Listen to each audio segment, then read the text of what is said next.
Imagine, just for a second, a universe that doesn't just passively observe your actions. Right. We usually think of the cosmos as this vast, cold, empty theater. Yeah, exactly. Like we just happen to be walking around on the stage. But imagine if instead the universe is actively, instantaneously responding to every single passing thought you have. Which is a pretty wild concept to wrap your head around. And oh, totally. Yeah. Every flicker of emotion, every hidden intention, and not with some grand sweeping judgment at the end of your life, but right now in real time, just matching you beat for beat. Yeah. It's intense. It is. So today in this deep dive, we are pulling apart a thought system that claims this isn't just like a fun imagination exercise.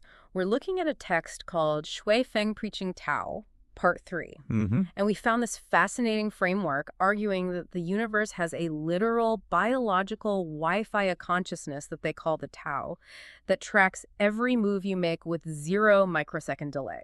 Yeah, and I should jump in here and say it is a dense, highly structured, philosophical framework. Oh, for sure. And just to be totally upfront about how we're approaching this source material, it makes profound spiritual, philosophical, and almost like mechanical claims about how the divine operates. Right. Claims about how prayer works and the literal physics of consequence. Exactly. So we are not treating this as an undeniable scientific fact or, taking a spiritual side here. No, not at all.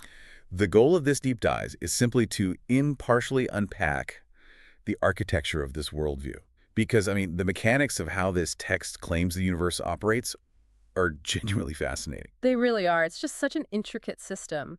So to set the stage, the source material actually outlines 8 specific characteristics of this Tao. Right, the foundational traits. Yeah. I just list them out. So we have the foundation, we've got holographic order, eternal reliability, instantaneous sensitivity and adaptability, and finally, illusory yet actual existence. That last one, illusory yet actual existence, usually requires a double take. Oh, I definitely had to stop and read it twice because it sounds like a total contradiction. How can something be both an illusion and actual reality? It's a paradox, right? Yeah, but thinking about it through like a modern lens, it's kind of like a hyper-advanced background algorithm that runs a city's power grid. Okay, I like that. Because you can't touch the algorithm, you can't put it in a jar or weigh it. To our physical senses, it feels illusory because it's completely invisible. Right. But if that algorithm shifts or if it crashes, the lights go out, you instantly feel the very actual, tangible effects in your physical environment. That is a highly functional way to visualize it. You can't capture the invisible code, Right. but it dictates the tangible outcomes of the entire system. Exactly. But rather than getting bogged down in defining all 8 of those foundational traits, the text really zeroes in on the third characteristic. That's really the key to understanding how this whole mechanism operates. Then that third trait is instantaneous sensitivity and adaptability. Okay, let's unpack this. Because the scale of what is being described here is almost hard to comprehend. It really is. The framework argues that the Tao is the ultimate, most subtle sensor in existence, and it explicitly says that the sensor tracks the massive shifts of an entire galaxy with the exact same precision that it tracks a fleeting, random thought in your mind. What's fascinating here is how this philosophy scales the concept between the macroscopic and the microscopic. Right, because you'd think those two things operate totally differently. Exactly. A natural counterargument would be, well, if everything in the universe is instantly adapting all the time, why isn't reality just pure, unpredictable chaos? Yeah, why isn't my chair suddenly turning into a tree? Right. So the framework handles this by explaining that if you zoom out to a macroscopic level, the Tao operates on vast, slow, constant principles. It follows cycles of birth, abiding, decay, and emptiness. Wait, I understand birth and decay, but what do abiding and emptiness actually mean in this specific context? Think of it as the complete life cycle of anything in existence. Like a star, for example. Okay. A star is born from dust. That's birth. Then it abides, meaning it enters a stable, prolonged state of existing and burning for billions of years. Ah, got it. Just hangs out. Yeah, exactly. Eventually it runs out of fuel, that's decay, and finally it collapses and returns to the void, which is emptiness. Wow. Okay. On the grand scale, these cycles are incredibly slow and perfectly reliable. But on a microscopic level down, at the level of our daily lives, our decisions, or passing thoughts, it is in a constant state of rapid fluctuation. Things are just arising and ceasing moment to moment. Precisely. And the text proposes a concept it calls the 10,000 changes to illustrate that microscopic fluctuation. Right, I love that part. It's so interesting. It argues that if a person has 10,000 thoughts or ideas in a single day, the Tao produces 10,000 corresponding transformations. It acts as an absolute mirror. Like if your internal state remains unchanged, the universe remains unchanged toward you. But the second you shift, it shifts. And that dynamic tension between the grand, slow macro cycles and the rapid reactive microcycles is why the source material references the ancient saying, the Tao that can be spoken is not the eternal Tao. Because it's a paradox again. Right. It is eternally one stable thing, yet endlessly unpredictable because it is infinitely reacting to the infinite changes of every living creature. Okay, but if this universal sensor is reacting with 0 microsecond delay to the 10,000 fleeting thoughts I have every single day, Yeah. where is the camera? Like, where is the actual hardware processing all this data? Well, the text has a surprisingly biological answer to that. Oh, really? Yeah, it's inside us. It resides in every drop of blood, in every single cell, in every nerve pathway, every breath, and every heartbeat. Wait, so if it's literally woven into my biology, how does this philosophy handle deception? How do you mean? Like, if I lie to my boss about why I'm late to work, the sensor in my blood still recorded the truth. So who am I actually tricking in this scenario? You are tricking absolutely no one but yourself. Because if the universal sensor isn't, a satellite looking down from the sky, but is instead the very nervous system animating your breath while you tell the lie. Then deception becomes a mechanical impossibility. Exactly. You might deceive another person's perception, but you cannot deceive the Tao. The framework argues that the more honest a person is, the more they naturally align with the characteristics of the universe. Because lying would just create friction within your own biological and spiritual hardware. Precisely. And if we connect this to the bigger picture, it explains why the text places such immense structural value on our inner lives. Right. It's not just about what we do out loud. No, not at all. Our interactions are not just abstract, feel-good concepts in this worldview. When you pray, when you experience true repentance, or when you silently wish someone well, those carry literal weight. They're actual data points being fed directly into that universal sensor. Yes, with zero delay, they are physically altering the baseline of your reality. So if my nervous system is genuinely logging every tiny lie I tell or every silent blessing I give, what happens to that data? That is the big question. Does it just like sit there in a cosmic hard drive, or does it actually do something to my physical day-to-day reality? This is where we have to look at another one of those 8 characteristics we mentioned at the start. Okay, which one? The holographic characteristic. Wait, why holographic? What does a laser projection have to do with my daily thoughts? It's a great question because we usually use the word hologram to mean a 3D image, but the actual physics of a true hologram are unique. How so? Well, in standard photography, every pixel on a negative corresponds to a specific part of an image. If you cut the negative in half, you lose half the picture. Right. But on a piece of holographic film, the information of the entire image is encoded in every single microscopic section of the film. Seriously? Yes. If you cut a holographic film in half, or into 100 tiny pieces, and shine a laser through just one tiny fragment, you will still see the entire, complete image. Oh, wow. So the part contains the whole. Exactly. And the text applies this physics concept to human consciousness. It argues that every single microscopic thought or action you have contains the blueprint and the momentum of your entire overall reality. That is heavy. It is. Because it is holographic, nothing is ever isolated and nothing is ever lost. The Tao meticulously records and accumulates every single one of these data points. And the accumulation of those holographic data points leads to what the text calls the saturation point, which brings up what is probably the most striking and maybe difficult claim in the entire text. It states that any disaster is preventable and avoidable. Right. And it lists everything from something as minor as a slipped disc in your back all the way up to a car crash or a massive earthquake. It fundamentally removes the concept of random, meaningless accidents from the human experience. Hold on, though. You're saying if a literal earthquake happens, this philosophy claims it's because of the accumulated thoughts and hidden intentions of the people there. That is what the text implies, yes. That is a massive and, frankly, highly controversial claim. I mean, How does a passing thought mathematically trigger a tectonic plate? Well, the mechanism the text relies on to explain this is accumulation reaching that saturation point. Oh, okay. The source material uses the analogy of a camel carrying a heavy load. What actually crushes the camel? It isn't the final straw, it's the thousands of pounds of weight already on its back. Right. The final straw is just the microscopic trigger. Exactly. Or think of a heavy balance scale. What dictates which way it violently tips? It's the final gram. It's like filling a glass of water one microscopic drop at a time. It seems totally fine, the surface tension holds, everything looks normal, until that one final invisible drop breaks the surface tension and water spills everywhere. You didn't spill the water with the last drop. The spill was engineered by the accumulation of the thousands of drops before it. That is the exact dynamic the text is illustrating.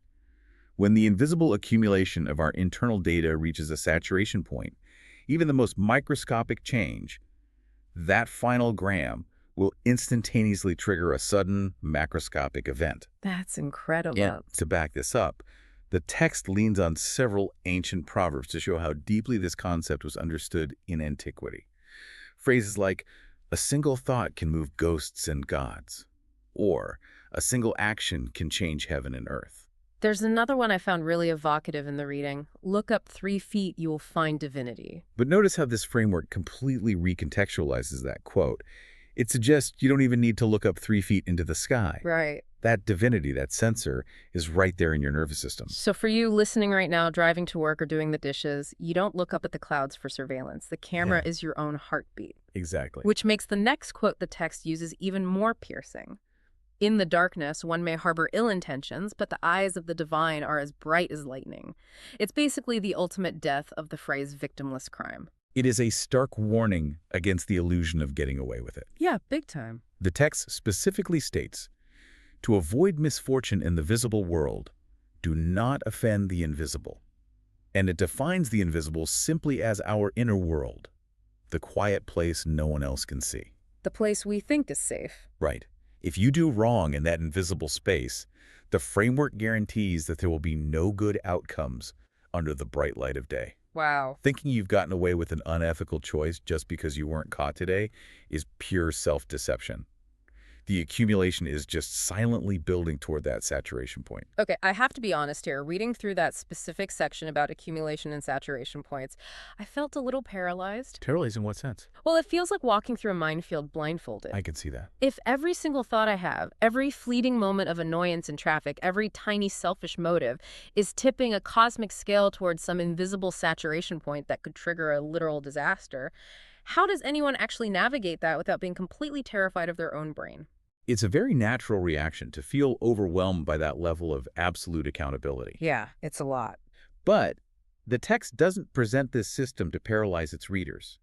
It presents it as a practical navigation manual. Okay. And the solution it offers lies in balancing two of those primary traits we discussed earlier: eternal reliability and instantaneous adaptability. How does balancing those look in practice?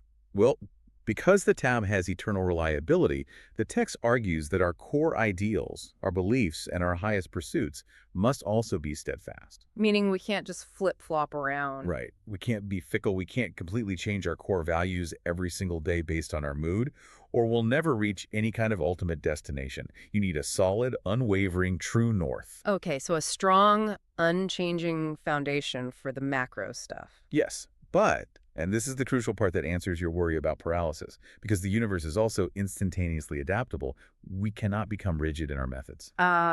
We cannot cling to fixed rules, dead dogma, or panic over every passing thought in our daily actions. Here's where it gets really interesting, because the analogies the text uses for this survival manual are incredibly vivid. It says you have to navigate reality like an eagle hunting a rabbit. It's a perfect illustration of combining reliability with adaptability. So the eagle has a fixed, reliable goal: catch the rabbit. But as the rabbit darts left and right unpredictably through the brush, the eagle doesn't just fly in a straight, dogmatic line, insisting the rabbit should be where it was 5 seconds ago. This would be ridiculous. Right. The eagle flaps its wings to match every sudden, erratic change of direction the prey takes. It adapts its micro movements instantly to mirror the actual terrain, without ever losing sight of the macro goal. And the text takes that logic a step further with an analogy about crossing a river. It says, when you reach the riverbank on your journey, don't just stand there waiting passively for a miracle to part the waters. Look for a bridge. And if the bridge is washed out? You adapt. You find a boat. If there's no boat, you paddle yourself. If you can't swim, you don't jump in and drown out of some rigid sense of duty. You stay on the bank and practice swimming first. Or, if it's an absolute immediate emergency, you hug a piece of wood and kick your way across. I love the practical nature of that. Me too. The underlying message is so practical. You cannot simply wait for the invisible system to do the work for you. You must actively, dynamically engage with the immediate physical reality in front of you. This raises an important question about the limits of human capability, though. Oh. What happens when adapting simply isn't enough? What happens when you're in actual, immediate danger or faced with an impossible dilemma where every choice seems wrong and there is no piece of wood to hug? Does the framework offer a protocol for when you're totally out of options? It does. It outlines a very specific emergency protocol. Okay. In times of extreme danger or a true dilemma, the text instructs you to promptly share your best, most honest wishes and prayers with the source, what it calls the greatest creator. Just reach out directly. Right. Because the system has 0 microsecond delay, your inner state of genuine need is perceived instantly by that biological sensor. So it's not asking for long, formal rituals or specific incantations. It's just asking for immediate internal honesty. Precisely. Once you've reached that state of internal honesty, the protocol is to entrust your life to the Tao. You essentially hand over the management of the crisis. Just let it go. Yes. And then, tying back to the river analogy, you go with the flow, act according to your true nature, and seize whatever narrow opportunities arise in that moment. Wow. The text guarantees that if you achieve that state of trust, protective measures will be generated in the nick of time. Because the algorithm recalculates instantly. It recognizes the shift in your internal holographic data from panic to pure, honest intention, and instantaneously alters the external conditions to provide that metaphorical piece of wood you need to stay afloat. It's a system built on profound trust, relying on the understanding that you are never, ever operating in a vacuum. We have covered some seriously deep paradigm-shifting ground today. But really have. We started by looking at this concept of the Tao not as some abstract, distant philosophy, but as the universe's ultimate hypersensitive processing system. A living, breathing network that operates with 0 delay, flawlessly tracking the life cycle of a star and a passing human thought with the exact same level of precision. And we explored how this sensor isn't an external camera, but something woven directly into our biology, our blood, our nerves, our heartbeat. Right. That biological integration makes deception a literal impossibility, and it gives our inner lives, our silent prayers, and our honest intentions tremendous structural power. And we dug into the physics of consequence, how nothing is ever lost because of that holographic characteristic where every microscopic thought contains the whole... Yeah, the saturation point. Exactly. We looked at how those thoughts accumulate toward that saturation point, where the internal invisible data finally triggers a macroscopic physical event. Finally, we broke down how to actually navigate a system like this. The necessity of holding steadfast, reliable ideals while remaining as instantly adaptable as an eagle hunting its prey. Which is such a great visual. It is.